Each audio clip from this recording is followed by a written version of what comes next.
Menteri Pemuda dan Olahraga Dito Aryo Tejo mengungkapkan akan melakukan penyesuaian pada sejumlah program yang telah direncanakan kementeriannya dengan adanya efisiensi anggaran pada 2025 ini. Kemenpora sendiri telah membuat skala prioritas program apa saja yang diutamakan terlebih dahulu. Pada Desember nanti, Kemenpora telah memprioritaskan persiapan menghadapi SEA Games dan SEA Para Games, serta Asian Games pada 2026 mendatang. Menpora menambahkan saat ini akan bekerja dengan lebih ketat dan mencegah kebocoran anggaran.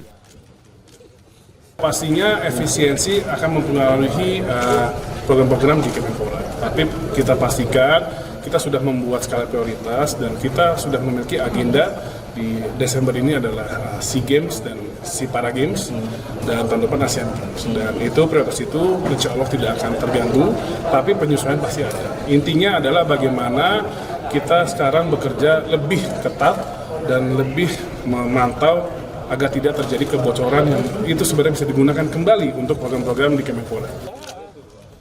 Efisiensi pada Kementerian Pemuda dan Olahraga sebesar 1,4 triliun rupiah. Nur Muhammad, Kompas TV, Palembang, Sumatera Selatan.